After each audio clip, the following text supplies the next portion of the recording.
it wasn't easy to survive. The name of the song, Born to Survive. A good selection. So sit back, relax, and let us bring on stage Winston Peters, better known as Gypsy. Oh, God.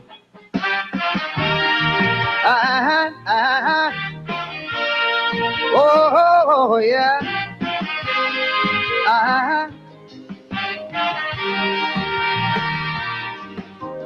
What can be worse than a 10-year-old on the cold beach of Mayaro? With just the surf and the sand, a dream and a plan, and no promise of tomorrow. Hungry belly cry, trouble wave bye-bye. And at that age, you think life is cold. But there is no way to know, cause it never would show. It's all for this dungeon called the world. But I'm a born survivor. Yes, I can smile through all my adversities and just laugh when the guns are trained at me, taking life one day at a time. Cause I'm sure as the night must bring the dawn, this life of mine would still go on. And don't mind how they connive, spin their web of strife. I'm staying alive. I'm born to survive.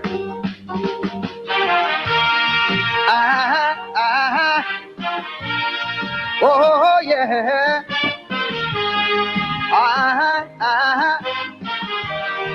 Oh yeah. Oh yeah.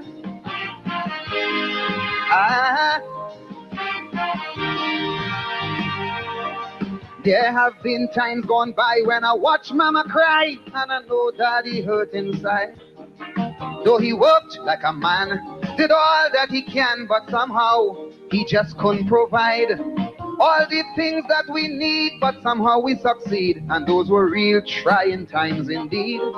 But then I couldn't understand that that was part of the plan that would make me a much stronger man. I'm just a born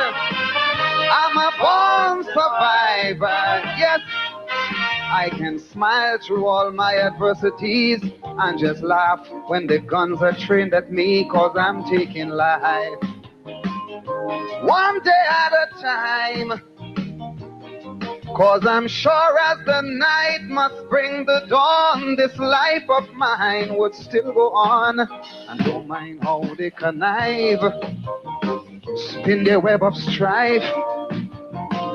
I'm staying alive, watch me, I'm just born to survive.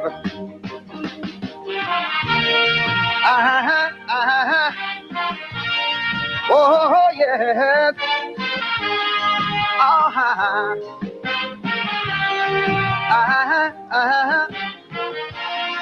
Oh yeah.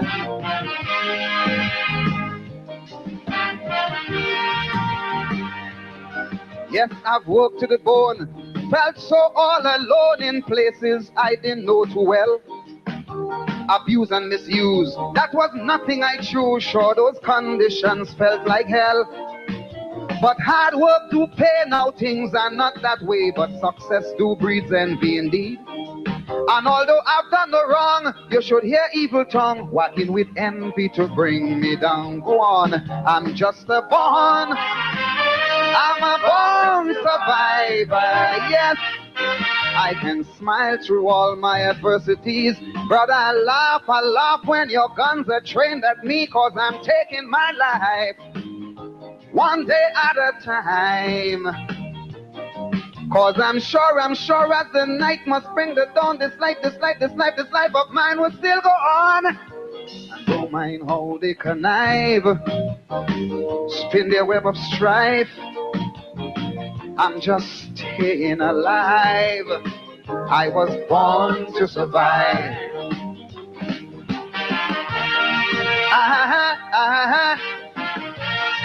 Yes.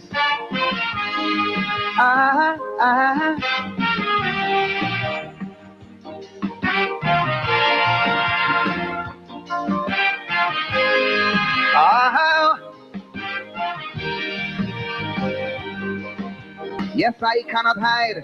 It hurts down inside, cause there's blood running through my veins. And when the things people say sure gets in your way and there's no truth, it causes you pain.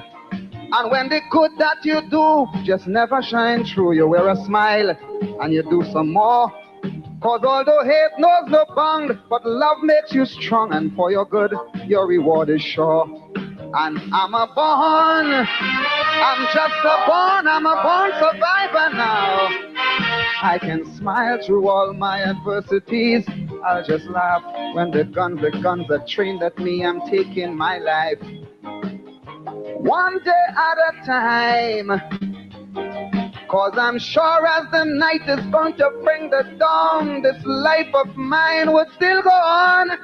Don't mind how they connive, spin their web of strife. I'm staying alive.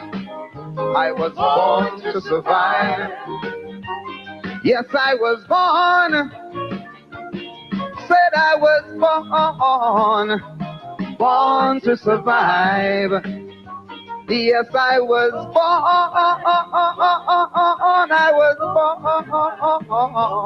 born to survive.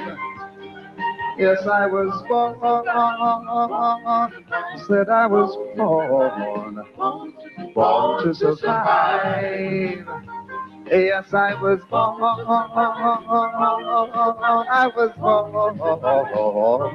born to survive.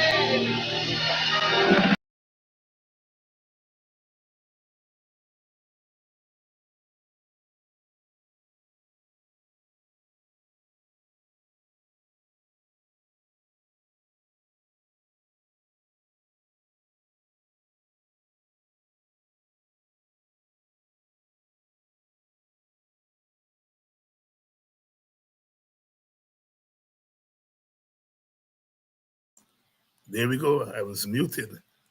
Born to Survive. Winston Peters, the Gypsy. The Gypsy. Nice way to start the week. Monday evening. Welcome to Politics 101. Politics 101. Welcome. Welcome. Winston Peters, the Gypsy.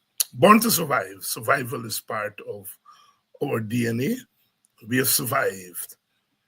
And that is why we are here today, to tell the tales, to tell the stories, and to keep on keeping on, keep on moving on, always keeping our eyes on the prize.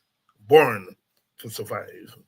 Good evening to all of you, wherever you're joining us from, whether you're joining us from in Guyana, in the wider Caribbean, in Suriname, in French Guyana, wherever you're joining us from, North America. Good evening. Good evening to all of you. Europe, good night. Good night to you in Europe. And those of you who are joining us from the west coast of the United States of America, good afternoon, because it's still afternoon in Arizona, in California. Good evening to most of you. We are keeping on, always keeping our eyes on the prize. We've got work to do, and we continue to do our work, all of us, paying attention to what needs to be done, because we are in the face of people who are plotting to stand in the way of our survival, and we continue to survive. Good evening to all of you. Good evening to you, Mr. Terence Beaton. I've been meaning to say hello to you for a long time. I don't get to tune into that music program coming out of the United Kingdom. The brother there from Mocha, who runs the program, his name Terry. Oldies, Guyanese don't play with the oldies wherever they are. And I would like to say good evening to Terry and all that crew over there. Good evening to all of you. Good evening to you, Linda Campbell, and our condolences go to you on the passing of your brother. He's an old WPA member, belonged to the Buxton Bagdam side WPA group back in the days. And I had an occasion to talk with him at length when I was home a couple of months ago, and didn't know that would be the last conversation. Oh my goodness. Condolences to your family, Yesterday, they sent home another good friend of mine, Jenny Ridley from Buxton. Our condolences to our family. That is all around us, and it's part of our lives. As we come into this world, we know that we have to leave sometime, but sometimes it's difficult, especially when it's premature. Thank you all very much for tuning in to Politics 101. There are a couple of people I would like to thank for their contributions to Politics 101. I would like to thank Azores Services. Thanks for your contribution. C-Thread Gibson, thanks very much for your contribution. Dion Alicock, thank you very much for your contribution as we continue our little fund drive,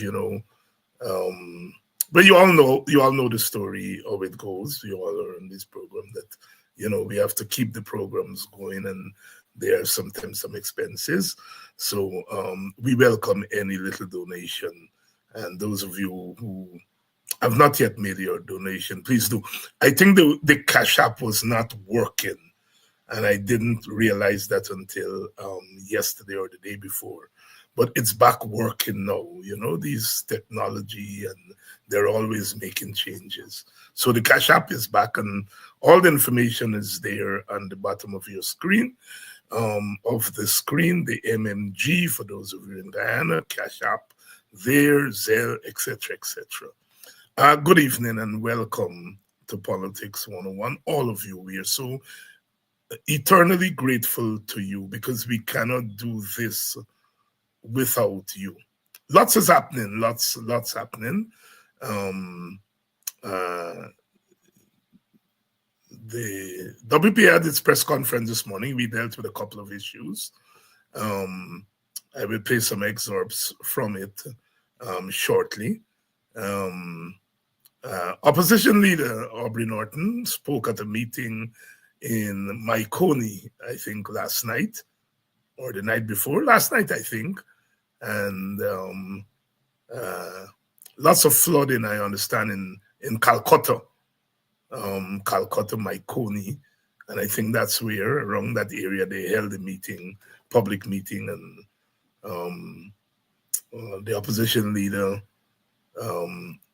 is reported to have called for rejection of those who are not Guyanese and are not entitled to vote. And there was a swift response from GCOM today to the opposition leader's comments. I have not had a chance to look at the speech yet, so I don't want to comment on it. Yes, Wayne is telling me it was Saturday night. But what intrigued me is the fact that GCOM responded very quickly today. And we have a vice president who makes all kinds of statements, all kinds of cuss people out, carry on, lie. And GCOM let a lot of that stuff pass. But as soon as the opposition leader said something, GCOM was quick to respond.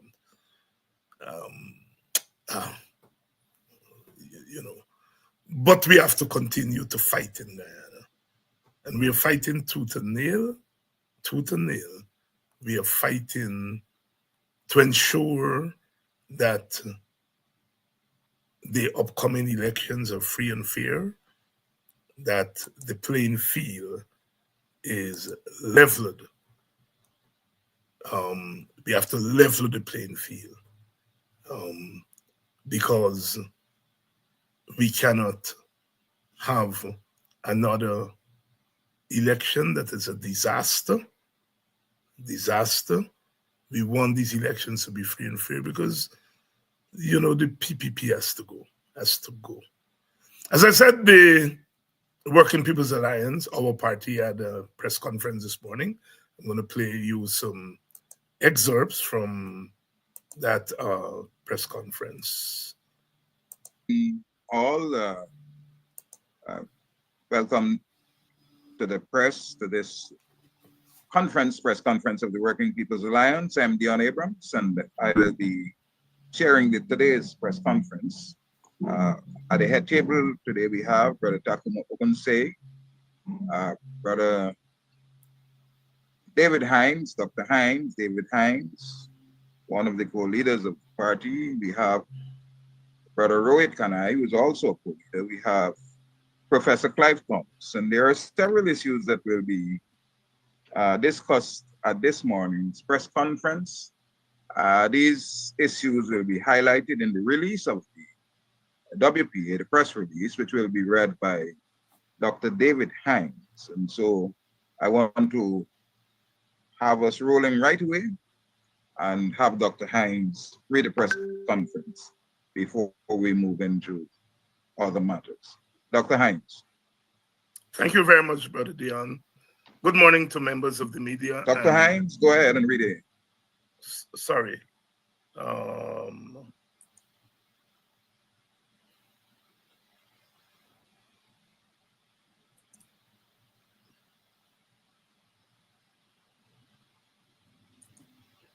Sorry, are you hearing me? Yes, Am I being? Yes. Yes. Good morning again to the media. Here we are. Good morning again. In April 2024,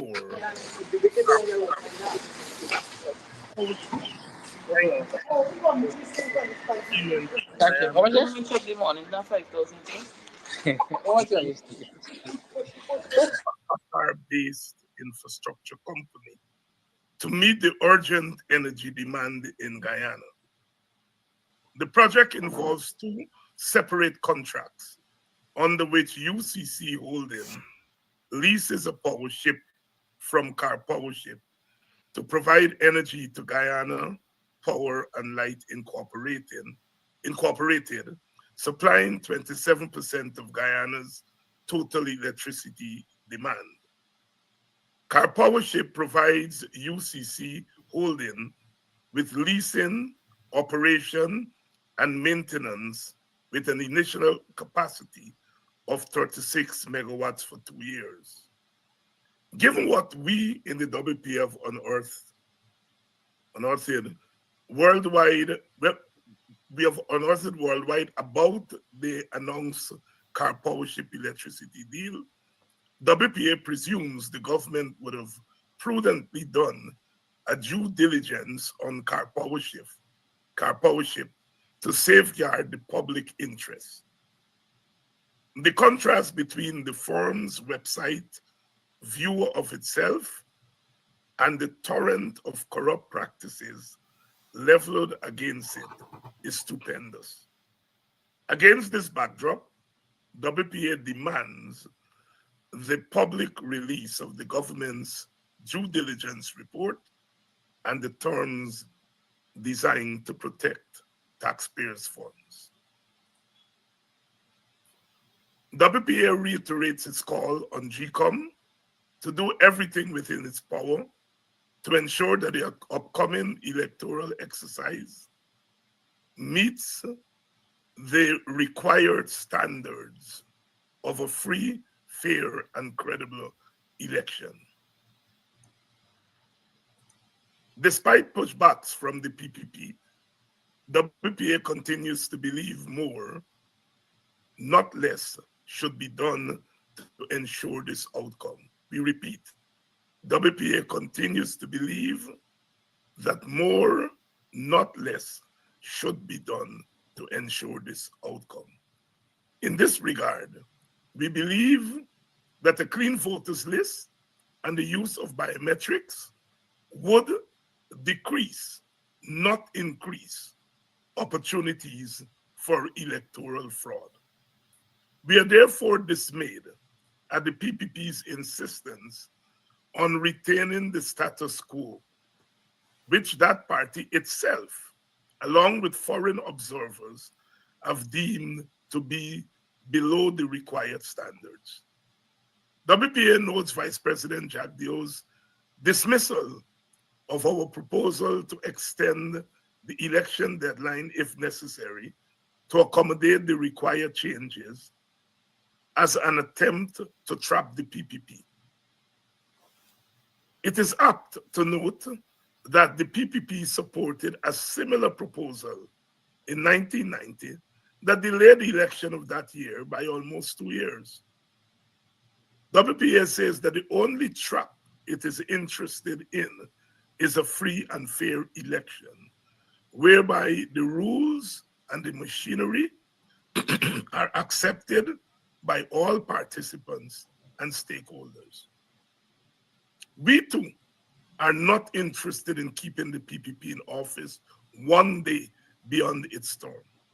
We are interested in ensuring that the PPP and other parties do not use the current flawed system and the machinery to steal the upcoming elections.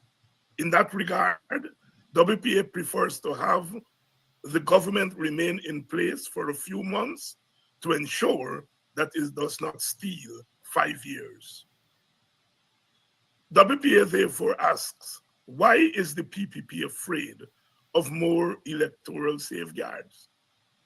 Why is that party fighting so hard to minimize those safeguards? We are forced to conclude that there must be some sinister motive. WPA hereby declares that electoral fraud, whether before election day, on election day, after election day, or through the manipulation of the current porous and fragile system, is unacceptable. We intend to use every avenue available to us to fight for a free and fair election. The PPP must not be allowed to carry out its obvious intention to win by foul means. That 5:30 a.m. meeting. WPA believes that the recent spectacle of the president presiding over an early morning meeting in which he publicly shamed ministers, permanent secretaries, contractors, and engineers, ostensibly for tardiness in meeting deadlines for contract, is a clear sign that things have fallen apart. The meeting, which was akin to a public trial of enemies of the state, was not an exercise of good governance, as the PPP would have us believe. Rather, it exposes a government caught in the logic of its own corrupt and sinister procurement practices. WPA said that this was an obviously staged and orchestrated spectacle to make the president appear as a hands-on manager. Nothing could be further from the truth. WPA warns Guyanese not to be fooled by the president's antics or to view the meeting as the proverbial reading of the Riot Act. The only Riot Act read by the president was on his own government's inability to effectively govern a modern state. That a head of state has to resort to a comical spectacle to address government shortcomings suggests a serious rot in the PPP and the government that is beyond repair. Corrupt and underhand procurement practices can only lead to corrupt outcomes.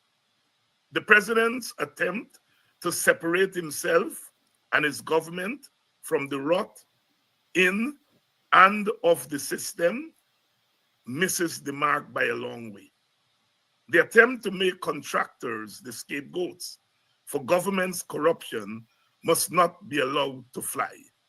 If indeed the contractors are guilty of tardiness and shoddy work, they are merely a reflection of a shoddy, tardy, and unfit government and governance culture. Cash grant handouts and teenage parents. WPA again raises the scandalous decision to exclude teenage parents below the age of 18 from the current cash handout proposed by the government. Only an unfeeling government and country can endorse such outright callousness. The government should hang its head in shame for visiting such economic violence against the poor, the youth, and the most vulnerable in our country.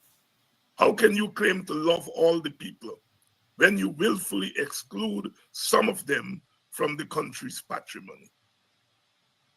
The government's deafening silence on this issue is startling, to say the least.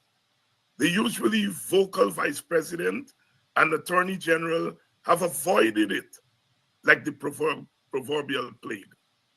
WPA takes the opportunity to reiterate its commitment to ensure that all segments of the society benefits equitably and directly from our oil windfall. We are guided by the all-inclusive principle, whereby all are included so that none is excluded. In this regard, we feel the household or family remains the most democratic distributive vehicle. Random distribution to selected segments of the society is at best exclusionary and anti-democratic. WPA says, do not use our oil money to penalize teenage parents. Referendum on oil contract. WPA notes the confusion in the PPP's camp on the proposed referendum on the 2016 oil contract. The vice president's distancing of the government from the attorney general's stance on the subject, while repeating the latter's rhetoric, could not be more revealing of a government that speaks from both sides of its mouth. Both Jagdeo and Nandalal cast doubts on the proposed referendum on the grounds that a yes vote will not be binding on GCOM.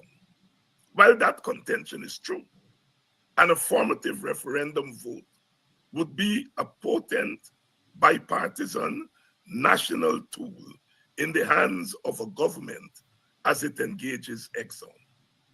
To cite Exxon's potential inflexibility in the face of a formal national demand as the reason for rejecting the referendum is akin to throwing in the towel before the game starts. WPA therefore reiterates its support for the proposed referendum as part of a package of referenda, which must include the issues of legal, structured cash transfers and power sharing / shared governance.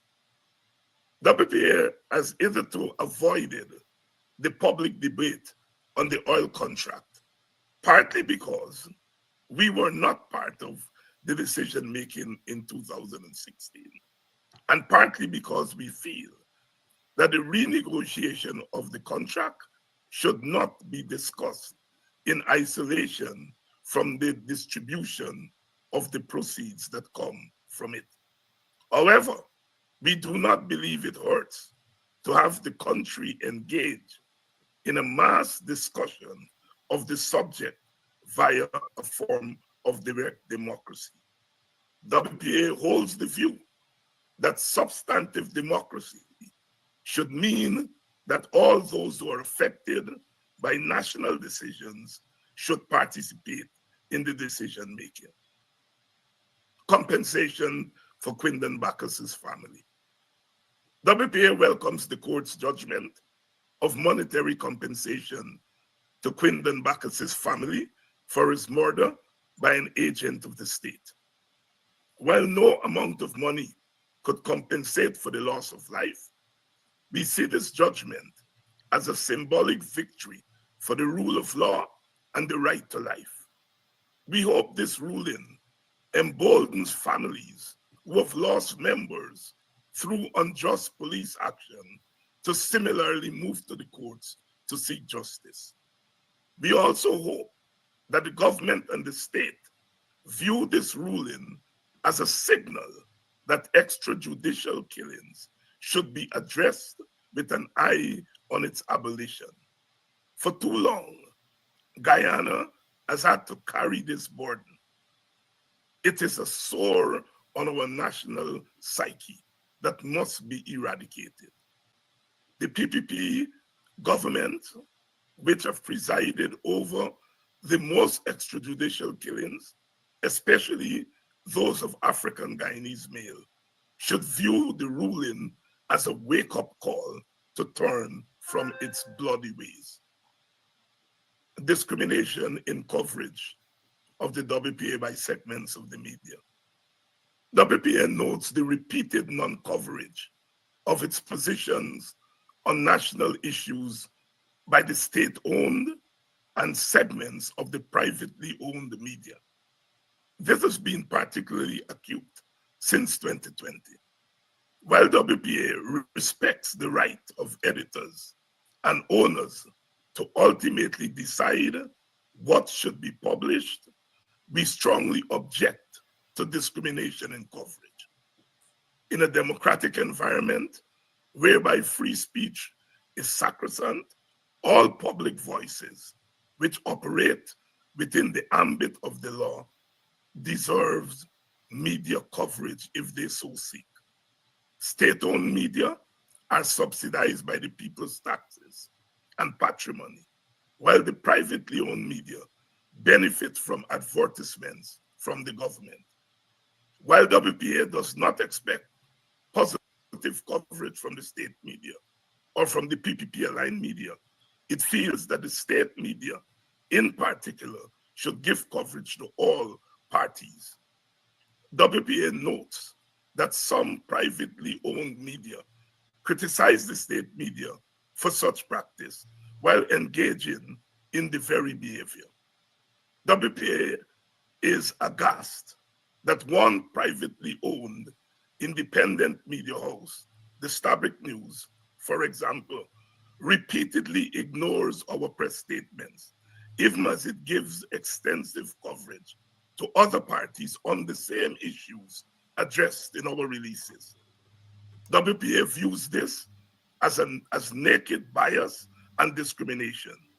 We do not ask the Stabroek News and other media houses to like the WPA, but to deny one party or group a public good which others enjoy is a civil rights violation.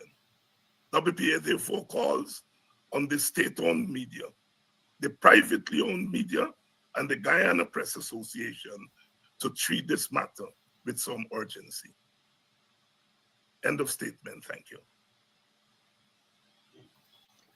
Thank you, Dr. Hines, for the WPA's statement, the release that you have read. Before we move to the press, I'm going to ask Professor Thomas to make a brief presentation so that then we'll have the press ask their questions. Over to you, Professor Clive Thomas.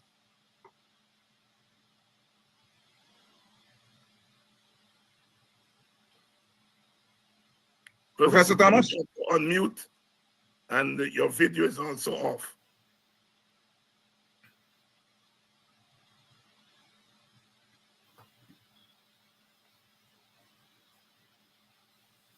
Thank you, Mr. Chairman.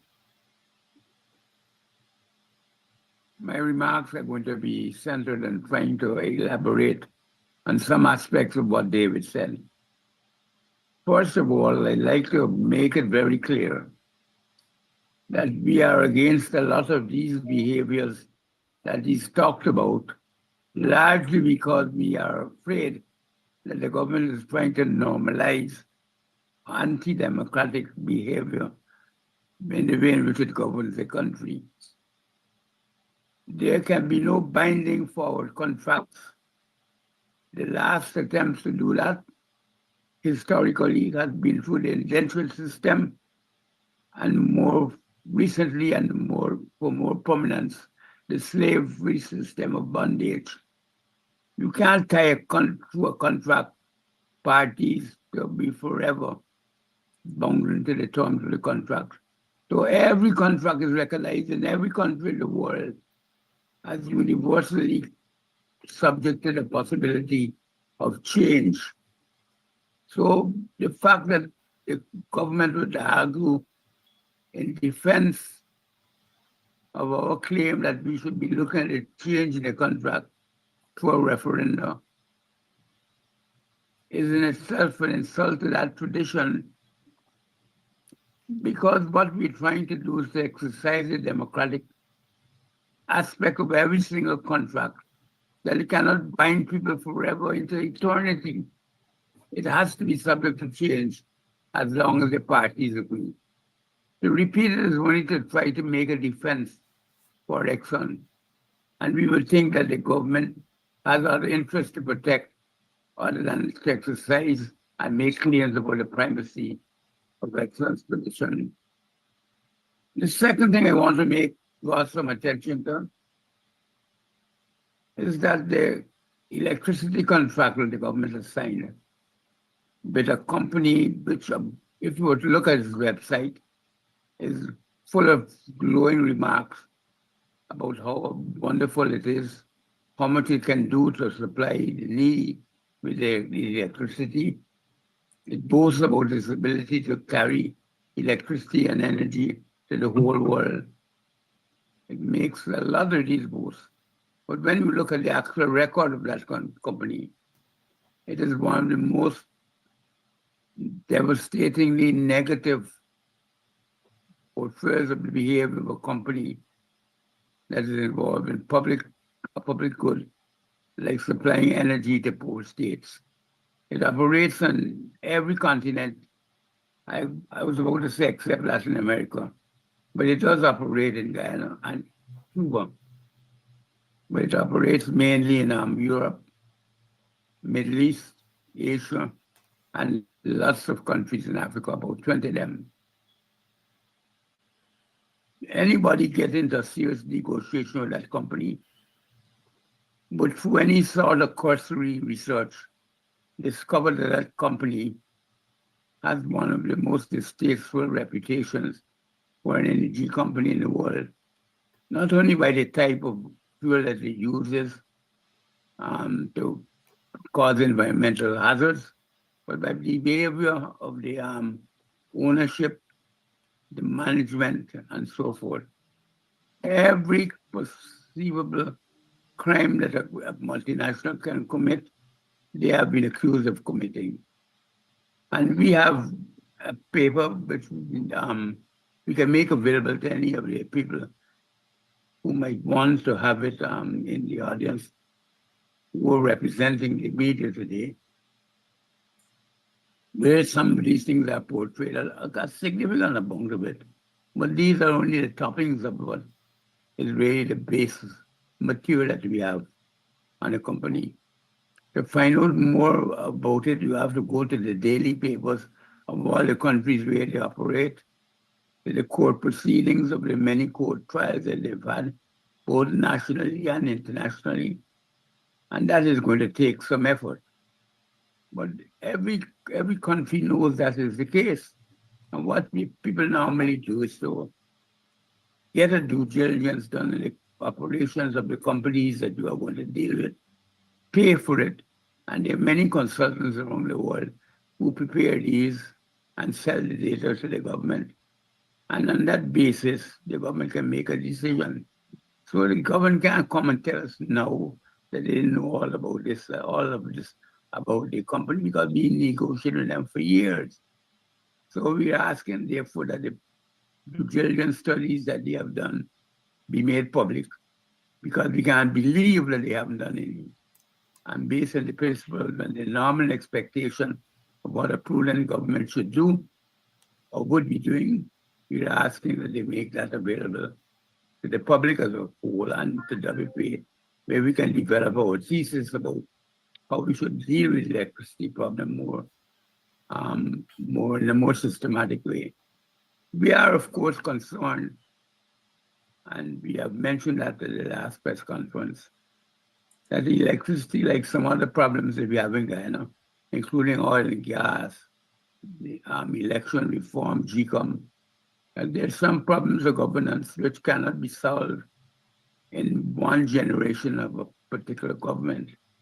It has to be multi-government and operate through time. And we will make a proposal sometime next year to the other political parties in the process, engage in the process of the election, about how we might be able to tackle these issues. Because we have a foundation both for multi-party commitment to the process and also for the execution and responsibility of each generation of government to uphold the principles of that agreement. So those are the general remarks I'd like to make. Yes, those were remarks here from the WPA's press conference this morning, dealing with a number of issues there. The company that is Carpower, the company that the government has brought in to help with the electricity problem, seems to be a company that is full of issues. My God, when you look at the charges against that company and the countries that they are operating, you wonder why our government reached for such a company with such a reputation. It's as if this government goes around the world looking for companies with bad reputations to come to Guyana. Of course, the corruption that is so much a hallmark of the PPP drives them in that direction. You know, old people say, show me your company, I'll tell you who you are. And that is precisely what is happening here. So we are asking whether the government did a due diligence study on this company before it brought the company to Guyana. And so we are asking the government if it did a due diligence study to make it public so that we can see. Or did the government go ahead and hire this company without any due diligence study? We're awaiting the response from the government. But our country, Guyana, cannot continue to be swimming in a sea, an ocean of corruption after corruption. That is why that whole thing of that 5:30 in the morning meeting should not be taken seriously. I see some people are saying, you know, the president read the Riot Act and the president this. That was a staged event. The government knows that its corrupt procurement practices of giving contracts to friends, to family, to people, targeted people who have no experience in the kind of work that they bid for and the government gave them. What do you expect? What do you expect?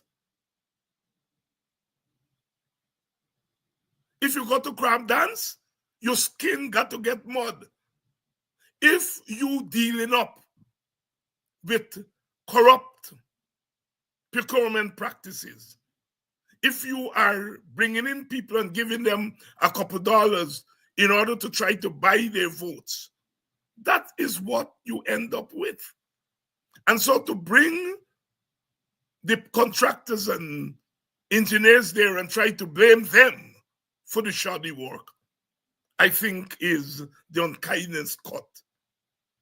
It is the government that is shoddy. It is the government that is tardy. And if you are a shoddy government, a corrupt government, then you are going to hire contractors who, when they look at you, will say, I can do the same thing. So that whole thing was stage managed. You know, Coretta McDonald, I was on her program last week, and she described it as a masquerade. Masquerade. Because that is what it was. And some people are taken in by it as if the president doesn't. The president knows damn well what is going on. What is going on. And it is trying to separate itself and to use the contractors as some scapegoats. Don't worry about the ministers. When that meeting was finished, they're going to be slapping one another on the shoulder and say, you know, we managed to fool them. You know, as if I am pulling up my ministers. No. If there is a problem, then the president doesn't need to call no 5:30 meeting. If there are problems with work being done, then the ministers are the ones who should be dealing with that. The president should indicate to his ministers that, look, there are problems here with the kind of work being done. They're not done on time. They're not done properly. He should speak to his ministers, and his ministers then should speak to the contractors. But when you hold that public display, you intend to fool people. And we should not be fooled. We should not be fooled. Guyanese have to be very careful. You're dealing with con artists. You're dealing with people whose interest only is in remaining in power and to be able to put their hands on the windfall that we're getting. And we should not fall for that. You're noticing in the United States that some people went ahead and voted for the Republicans, for Mr. Trump. Already, not even a week, they're now having what you all may call buyer's remorse. Because you're trying to punish Democrats. And then you jump from the frying pan into the fire. And we in Guyana have to be very, very careful about that. To believe somewhere or the other that this government is up to some good. They're not up to any good. And so do not be fooled by that 5:30 meeting. It's an insult. An insult to be calling people at 5:30 in the morning. That's when they used to wake up the slaves 4 day morning to start to go to do work. And so that symbolism there should not be lost. Do not be fooled by it. As you heard, the WPA welcomes the payment to Quindon Bacchus family. 24 million court is awarded. That's a far cry from the 1 million that the government gave to those men who were murdered in Linden in 2012. The Bacchus family, through their lawyer, Mr. Dexter Todd, went to the court. And the court has awarded $24 million to the family. We welcome that. As we said, it's not the money. It's not the money, because money can bring back life. But it's what it symbolizes. The court has let its voice be heard. Extrajudicial killing has to stop in Guyana.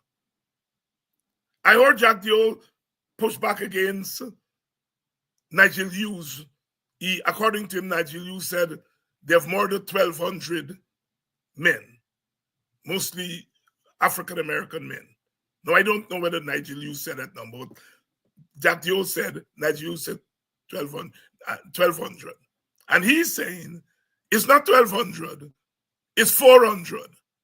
And in the 400 people who were killed, 100 and something were Indians who were killed and police. So he seems to be saying that over 200 black men were murdered. Well, Jack Dio, are you not ashamed?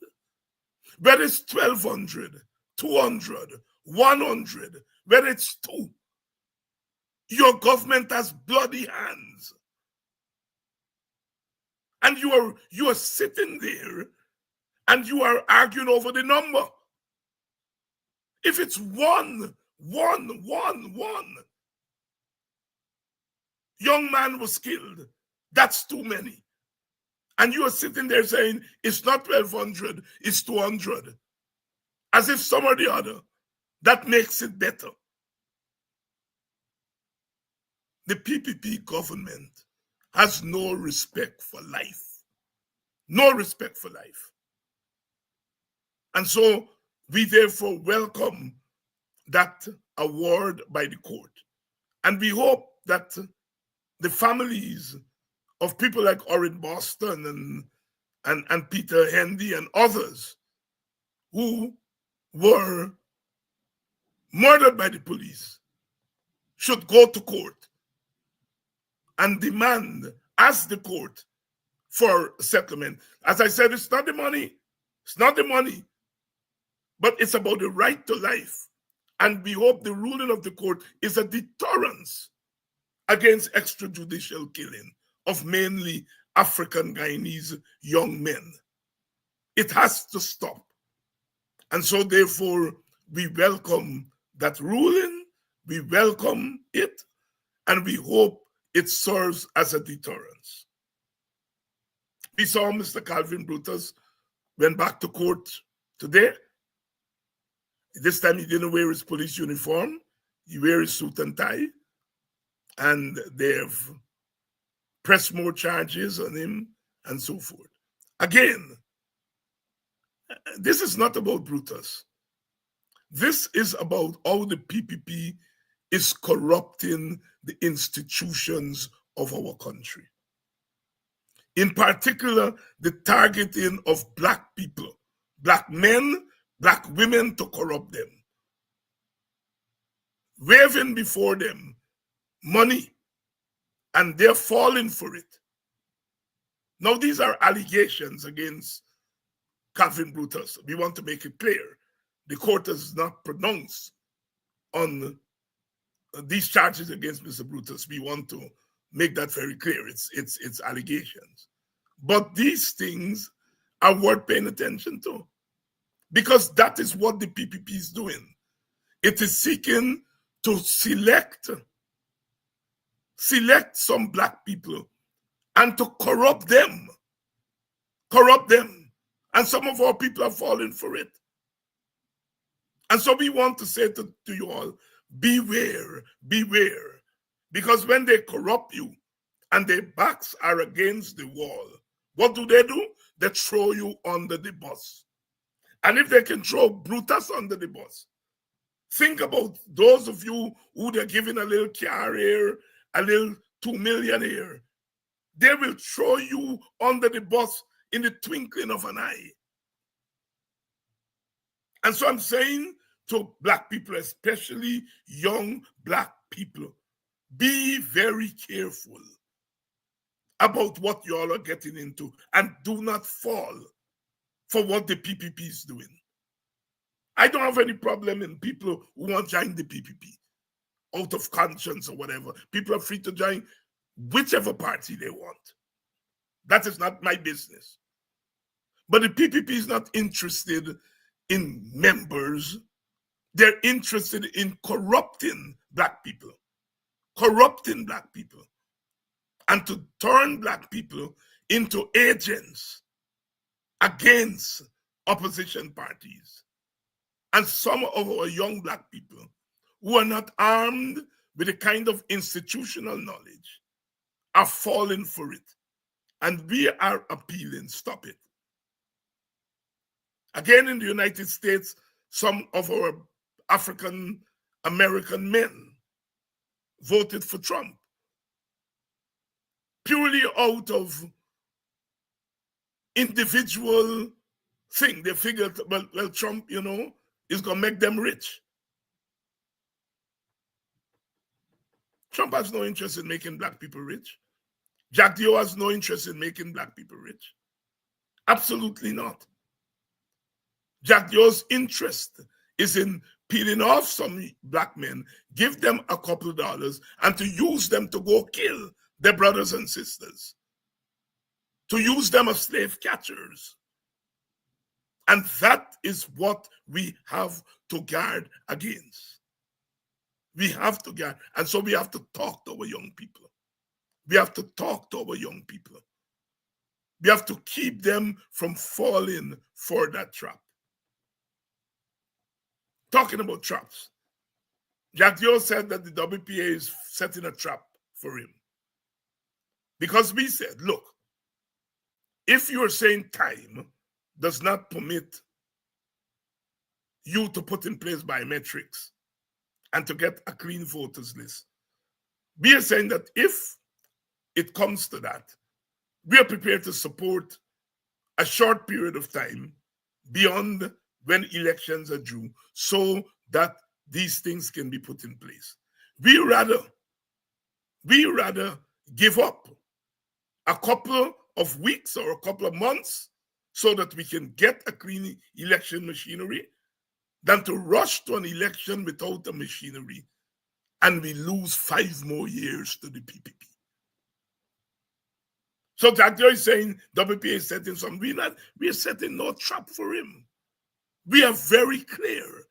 We want a clean electoral machinery. We are clear about that. And that has to be a fight.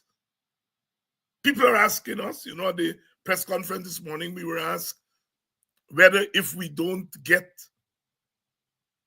these things, whether we're going to participate in the election. We haven't reached there yet.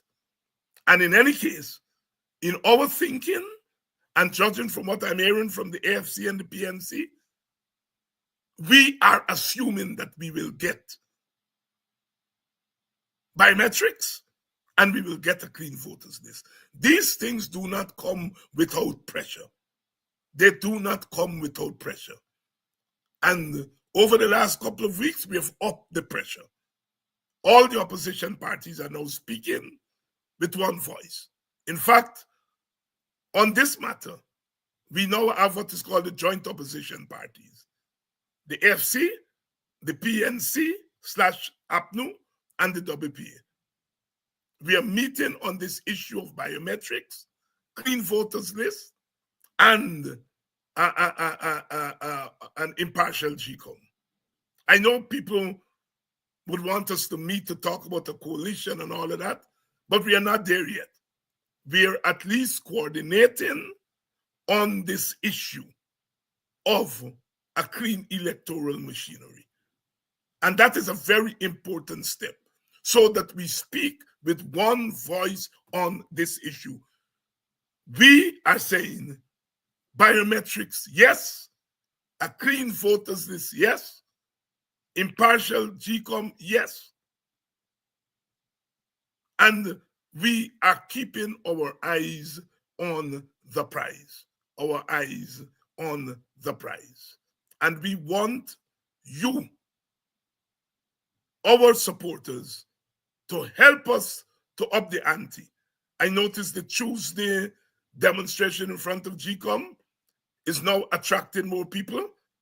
They're going to be out there tomorrow, I understand. Last week we saw the political leaders out there. And that is an area that we have to keep at. More people have to go out in front of GCOM. And we have to use every avenue available to us to ensure that we have a clean machinery for the elections. The PPP is doing everything. Biometrics, they're finding all kind of reasons why they shouldn't have it. All kind of reasons they mustn't clean the list.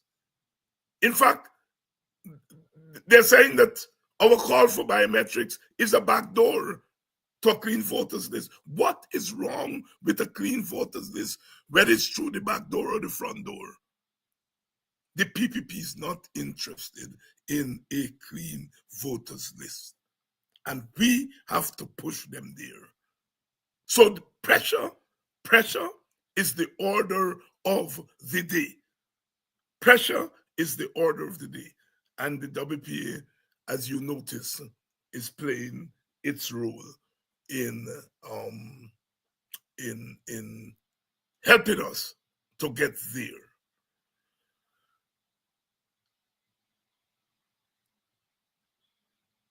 We're gonna. I do hope Kendon Backer's parents receive that cash because a child is without a father. That is true, Denise. A little child is without a father. Without a father. And that child has to be raised till he or she becomes an adult. And these are poor people. These are poor people where you pull away the breadwinner, you kill the breadwinner. And so we have to continue to be vigilant. It's now 5 minutes to 8 o'clock. In Guyana, 5 minutes to 7 on the East Coast in the United States. I think it's close to midnight. We're going to take an early night tonight because I have to skip off to another program on GlobeSpan. We are discussing the third parties, the role of third parties in Guyana. So I'm asking permission for an early exit tonight. We normally go a little bit over 8 o'clock. Tonight, I will ask for an early exit so I can join that program at 8 o'clock. Those of you who are open to it can join us over there. I think there's going to be a representative from the AFC, myself from the WPA, and I think somebody from ANOG. We'll be discussing the role of third parties over there. So I'll see you all tomorrow. Yes, press a bus pipe, Rastaman. I'll see you all tomorrow. And again, I thank those of you who have made your donations. And I urge those of you who have not yet done so to make your donations. The Cash App is working now. And I will see you all tomorrow night. And those of you who will join us over at GlobeSpan, welcome. A taxi driver, a taxi driver. I missed that comment there. But anyhow, I'll see you all tomorrow, same time, same place.